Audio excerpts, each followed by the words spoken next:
In my last video on these games, I was able to cover a lot of what made the TurboGrafx CD so special, but it still just kind of feels like I've only scratched the surface. There's still a bunch more games that really defined that library and added a lot of value to it. So let's keep the CD train rolling with more of these great games.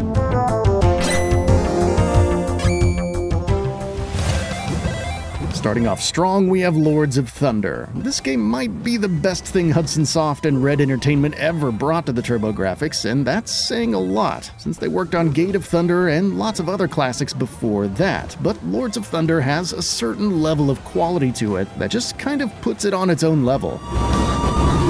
Given that the team at Red had a few folks that worked on the Thunder Force series before that, I guess it's not that surprising that they'd come up with another banger here. And I'm noticing a pattern with the word thunder here. I don't know what that's about, but it's a good word, I guess. I mean, you could put it with anything. I mean, you could say thunder ham. Sounds pretty good. Anyway, Lords of Thunder is a top-tier horizontal shmup that ramps up the difficulty pretty fast. You can approach levels in any order you want though, and with any ship type you want. And while you can theoretically get by with any combination if you're good enough, it does pay off to experiment and find combinations that work best with your playstyle. Different ship types or armor types consist of earth, wind, and fire, and water. In general though, I find that the earth armor works pretty well on most stages, since it gives you the ability to attack enemies on the ground below you, which is extremely useful, since each level, at least at some point, has enemies coming at you from beneath, and above, and behind. And I like the water armor a lot too for the same reason. It gives you good spread in front and behind you when fully powered up, although it's not particularly strong. No matter which armor works best for you though, staying powered up is the key, which I guess you could say about a lot of shoot-'em-ups, but it's especially true here. While your health and weapon power meters are technically separate, you lose firepower strength along with health when you get hit. And if you run out of continues, which you quickly will, you're done, and the game will totally make you start over. This is where the store comes in though. Here you can buy more power, health, and even additional continues, which I highly recommend even though they are really expensive. If you do a decent job of picking up gems and levels though, then you should be able to buy at least a couple things with each visit to the store. And you can even visit it after dying so you can retry the same stage more powered up. This is the biggest olive branch the game gives you, so definitely take advantage of it. Although make no mistake, Lords of Thunder puts up quite a challenge no matter how you approach it. But even if you're not a fan of shooters on the tougher end of the spectrum, I can still recommend it. It's designed in such a way that memorization comes really naturally, so you will generally feel like you're getting progressively better at a steady rate, regardless of how bad you were when you first started. I consider myself pretty average at these games, and I'm generally able to beat any one of these levels here within 3 or 4 tries, so that's right about at the sweet spot for me. Graphics here take great advantage of the CD format, with tons of detail, smooth scrolling layers, and an extremely wide array of colors. It handles the colors well though, with each stage having its own theme and palette that changes around organically as you move through them. It's always vibrant looking but never feels like it's too much for your eyes to process, like, say, Ginga Fukai Densetsu Sapphire can be at times. And as you might have noticed, the music in Lords of Thunder is just brilliant from beginning to end. Each track is 10 out of 10, no filler whatsoever.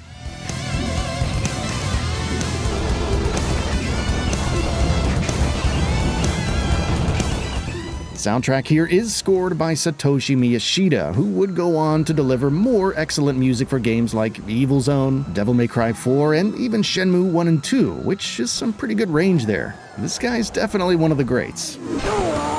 The songs here are super catchy, really unique, really well written, and mixed well, in a way that doesn't underplay the drums and bass like some of these soundtracks do, and also doesn't get overpowered by the sound effects, like some games Gate of Thunder do. Some of the guitar solos can sound a little thin, I guess, but that was fairly common at the time. Overall, it's an excellent soundtrack, arguably the best on the system.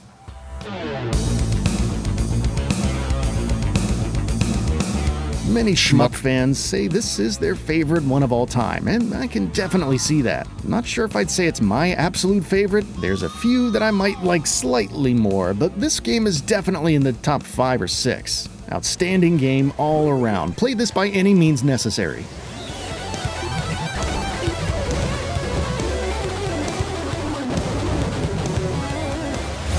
Dungeon Explorer 2 takes everything about what worked in the first game and just kind of polishes it up and expands on it. The dark forces of the Black Horde are back, and it's up to the same group of adventurers to, once again, explore Odessia and clear out all the monsters and save the princess and all that jazz. The game opens up with an anime FMV like a lot of these Turbo CD games did, but this one is particularly well done, with pretty good animation, great music, and above-average voice acting. This actually might be one of the best intro cutscenes on the system, right up there with Rondo of Blood. King Earl II of Odessia, I humbly beg an audience. Speak. The high production values and nice level of polish carry over into the general gameplay, with key characters like the king having real voice actors, which, again, are turning in pretty good performances here. Monsters are everywhere. All my subjects live in fear. Nothing Oscar-worthy, but they steer well clear of Last Alert levels of hokiness. And the co-op mode with up to 4 players also returns, as does the character selection. Although my favorite character from the original, the Warlock, is switched out here with a wizard. Same difference though. Each character has their own unique spells and emphasis in different stats, which you upgrade by collecting crystals from defeated bosses and meeting other situational conditions.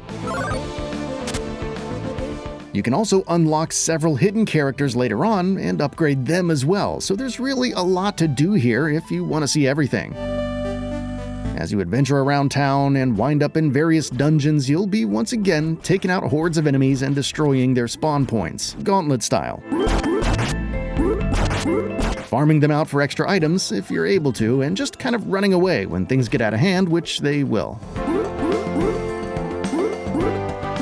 You'll also be talking with different townspeople, naturally upgrading your stats and playing blackjack with the Grim Reaper, if he'll let you. Not sure why this is in the game, it doesn't make any sense, but I'm down with it. If you've played the first Dungeon Explorer, you'll notice that this basically plays exactly like it, just a little more refined in some areas, like the save system being completely seamless and combat feeling a little bit more fluid. I also think the various dungeons are just laid out better here. They're not quite as overly labyrinthian as they were in the first game. Each boss fight takes place in an enclosed space, just like the last game, and after defeating them, you choose which stat to upgrade by waiting for the crystal here to change to the corresponding color. Then you hightail it out of there and look for the next dungeon. So it's a really solid loop for a classic dungeon crawler RPG game, and makes Dungeon Explorer 2 extremely recommendable. Even if you're not a huge fan of these sorts of games, and I'm actually not normally, but I think this is worth diving into, since it's definitely one of the better examples of the genre. The music here is an interesting mix of tunes that feel like they were made for CD, and others that still feel like they're sticking with the chiptune style of the first game. All of them sound great though, so you probably won't mind or maybe even notice that the style switches back and forth. Some songs you might even recognize from the first game, but they've been totally redone here, which I'm normally not a fan of, but all of the songs that have been redone here are superior versions, I think.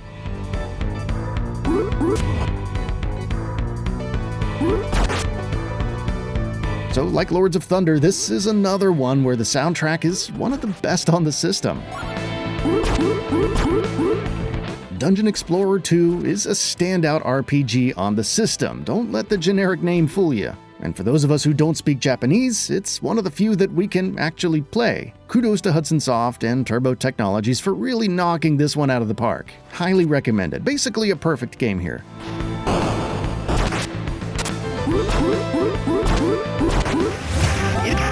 As a huge fan of shooters, weird things, and totally gratuitous displays of manliness, I can't say no to the Chann Niki games. These games are kind of legendary in the importing and retro shmup scene for their over-the-top weirdness and borderline eroticism, and even now they still out-weird just about anything else I've ever played, except maybe LSD Emulator. So I'm gonna lump both games together into one segment here, even though I recommend them at different levels. The story is that basically some bodybuilding aliens have run out of protein, so they're invading other planets to steal theirs. So Heaven created these two characters to defeat them. Works for me. The first game starts things off strong with some pretty challenging shooting here, but again, you're gonna be more taken aback by the strange enemies and music more than anything else, which makes the game extremely memorable.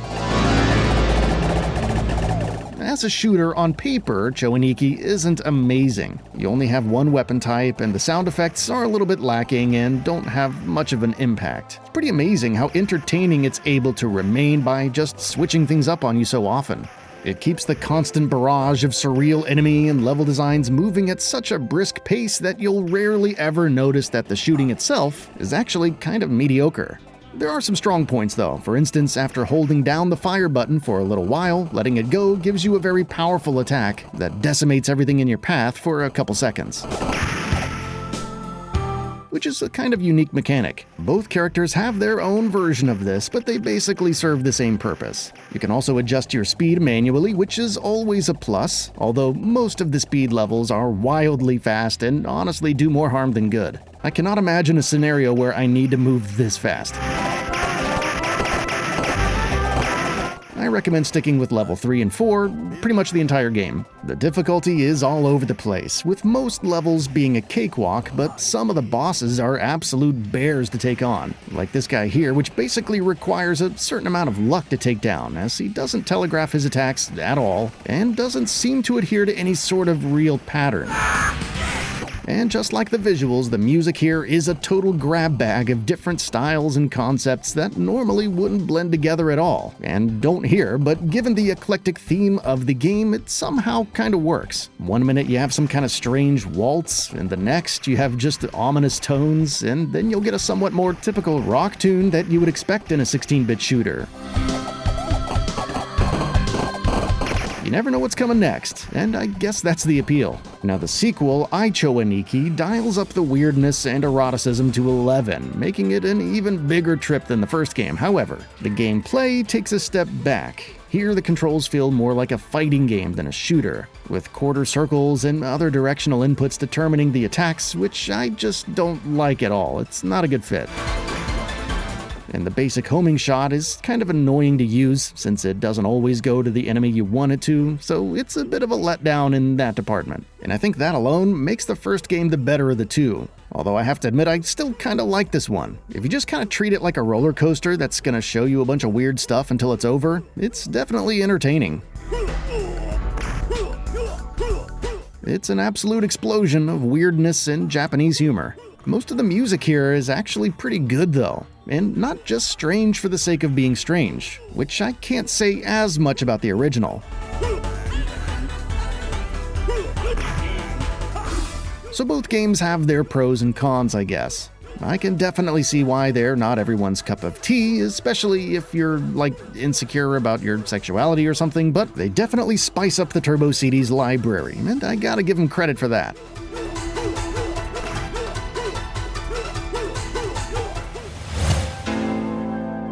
On the complete opposite end of the complexity spectrum, we have Shadow of the Beast, which I've always adored, and I'm not alone. This game and its sequels have maintained a fairly consistent cult following ever since it was released in '89, so much so that Sony and XDev ordered a remake from Heavy Spectrum, which was okay overall. But I still prefer the original from Psygnosis and Reflections. Shadow of the Beast originally launched on the Amiga, but within just a couple of years it would find itself on multiple systems, like the Sega Genesis, the Super Nintendo, even the Atari Lynx, but the PC Engine / TurboGrafx CD version is largely seen as the definitive one, just barely edging out the Amiga version with slightly better music and graphics. And the first thing you'll notice about Shadow of the Beast is the absolutely phenomenal soundtrack. In fact, I think it's fair to say that this is the strongest part of the entire game. It's got a way of conveying a unique sense of mystery and wonder that really was unmatched at the time and still debatably kind of is. The levels and basically everything else in Shadow of the Beast feel designed very erratically. It makes the stages feel kind of open-ended and maze-like, which is cool, but also can cost the game some of its appeal at times, with long stretches of each level looking and playing basically the same. The fact that the levels are so redundant with their design cues quickly becomes the biggest obstacle to memorizing them too, which doesn't kill the fun, in my opinion, but it can sort of hold it back at times.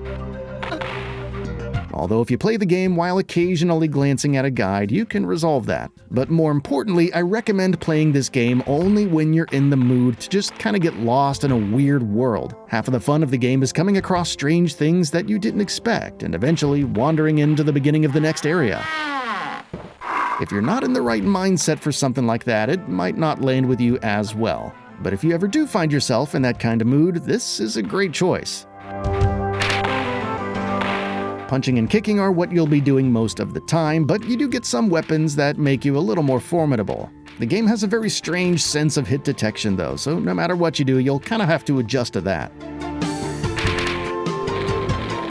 Enemies basically range from fodder creatures that you can take out with a quick punch to random things like giant spikes and floating eyeballs that just need to be avoided, which can sometimes feel borderline impossible with extremely small safety windows, but it is doable. I promise. You just have to keep at it for 20 years. You also occasionally run into what I guess are bosses or mid-bosses, but the music doesn't change for most of them, and you can run away at any time, so it's kind of weird. But they are usually gatekeepers to the next area, so you do have to deal with them, which I guess makes them boss-adjacent. Shadow of the Beast isn't perfect, far from it, but at the same time, there's nothing else out there that's quite like it, and I really enjoy it. It's like the escargot or the absinthe of the Turbo's library. Not a crowd pleaser, but extremely unique and interesting in its own way. As I get older, my thoughts on it continue to evolve, as I occasionally still discover new things that I never noticed. Or maybe my brain just kind of blocked it out as a defense mechanism. Either way, this game endures as one of my favorite titles on the platform. If you can leave a lot of your normal video game expectations at the door, there's a lot of fun to be had here.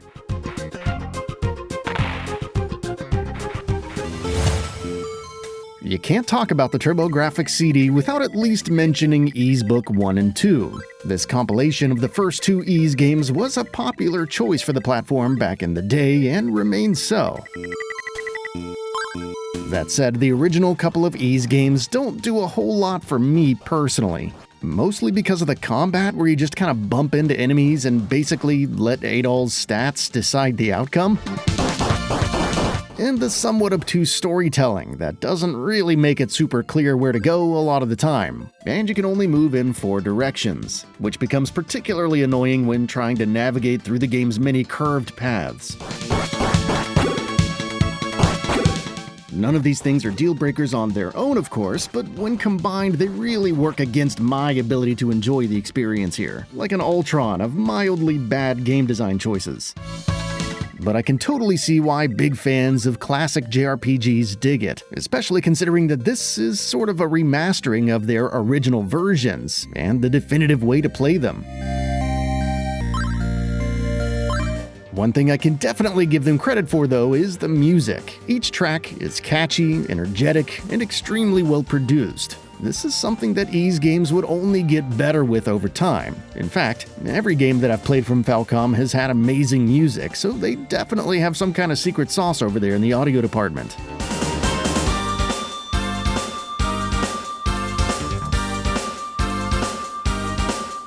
So while Easebook 1 and 2 isn't my bag, and I'm not gonna sit here and insult your intelligence by pretending that it is, I can absolutely see why so many people love it, and I got no problem with giving it the nod here in this video, out of respect, if nothing else. But if you like classic JRPGs and don't mind the bugaboos that I mentioned here, it might be worth a shot.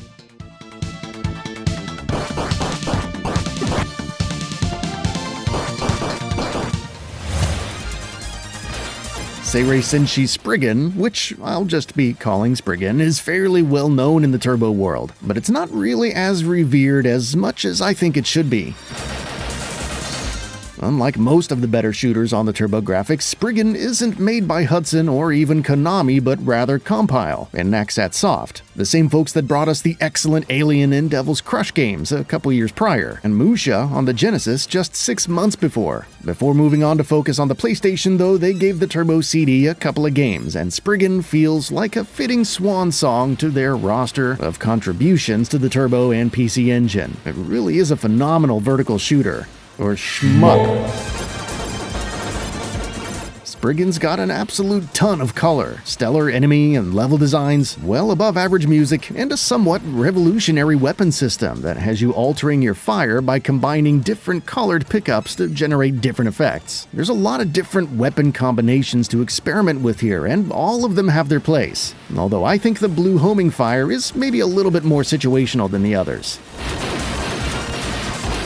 Even still, it's fun to see what different combinations you can come up with to complement your playstyle. For instance, I tend to be more aggressive in shooters like this, so I end up sticking with some variation of the red fireballs and green waves most of the time for maximum damage. But if you're more defensive, you might want to get the blue shield, which keeps you protected a little bit more at the cost of having less spread. Your bombs are also integrated into the system in that each weapon pickup is a potential bomb that you can throw out at any time to cause massive damage. You lose the upgrade upon doing that, of course, kind of like how Soldier Blade does it, although here it's even more interesting because if you don't like a combination of weapon types that you end up with, you can always throw one of them out at any time and change things up right away.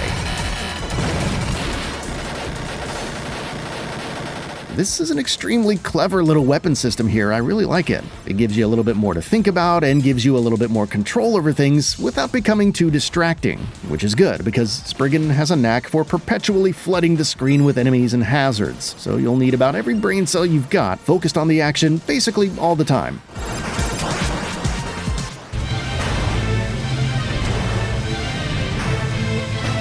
And yes, you can change your speed manually. So as far as controls and gameplay mechanics go, Spriggan knocks it out of the park. Now as far as the sound goes, Spriggan is well above average, although the music is somewhat less interesting, especially when compared to other Compile games for some reason.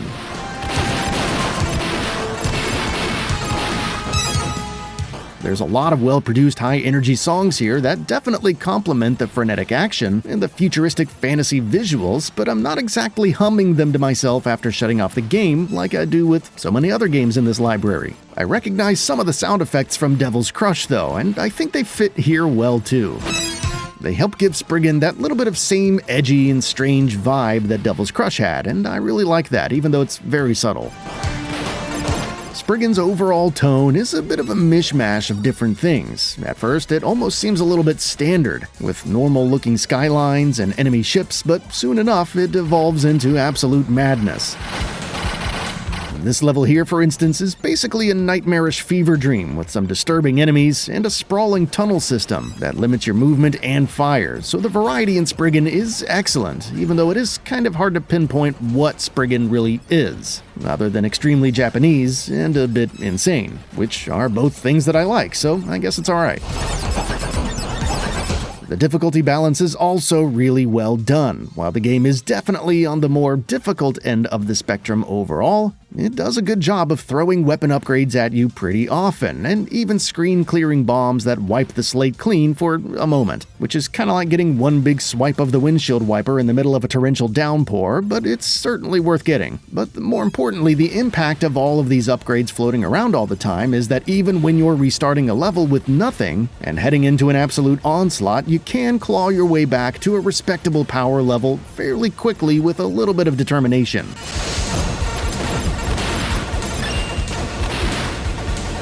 Without a doubt, I'd say this is one of the Turbo CD's finest shooters. It's extremely well balanced and full of little subtle twists on the shooter conventions of the time, to a point where it's rather unique but still feels really familiar at the same time.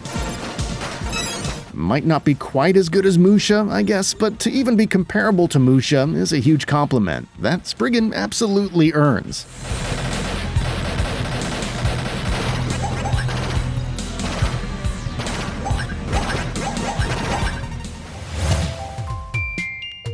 Star Parodier veers heavily into cute-em-up territory with an incredibly fun and light-hearted mashup game, overflowing with references to several games that Hudson Soft made for the TurboGrafx and PC Engine before it, and even a couple other things, I think. It's mostly focused on parodying the Star Soldier and Bomberman games though, but I think there's a few things from Blazing Lasers and Airbusters and maybe a couple other things too.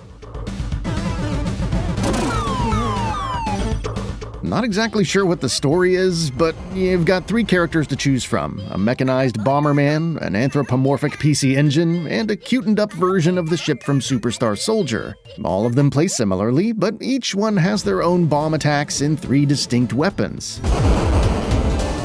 Each character also gets a shield power-up, random upgrades that roll the dice on something new, and what appear to be power downs that should be avoided, I guess. I think I prefer playing Bomberman. I like the little satellite bomber boys. I also like the gigantic bomb fire that gives you just a ton of spread with just 1 or 2 upgrades. Although the PC Engine's CD shots are nothing to sneeze at.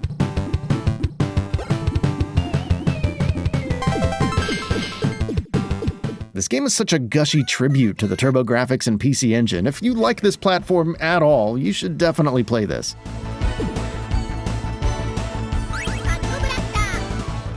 So given the 3 different characters and their different firing styles and pros and cons, I think the variety here is more than enough and really adds to the replay value. Each one of these characters could have easily carried the game, so it feels like they went above and beyond here.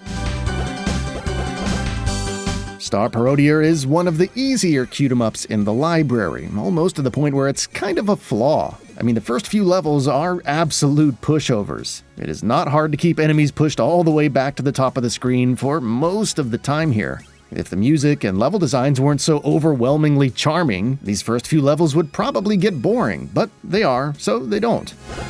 The music also keeps the energy high, with some great bubbly tunes. Nothing super remarkable, but it is consistently above average from stem to stern. I really like the approach they took to the audio overall here, keeping sound effects pretty subtle most of the time, leaving plenty of room for the music to shine. That approach might not be best for all shoot-em-ups, but I think it's perfect for this one. The highlight of the game, though, in my opinion, is the boss battles. Even though most of them are a bit too on the easy side, they're just fun to fight. I like the snowman in particular, and when he throws his head at you but then has to go pick it back up.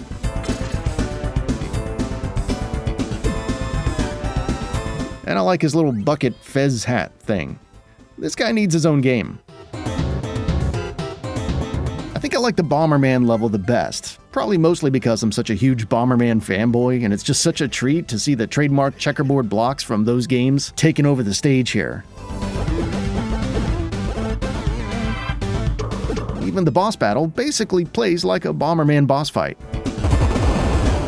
This level is also where the game actually starts to dial up the challenge a little bit, and it really hits its stride. I actually have a save state at the beginning of the stage on RetroArch, so I can go back and play it anytime. That's how much I like it, and that's how much of a total nerd I am.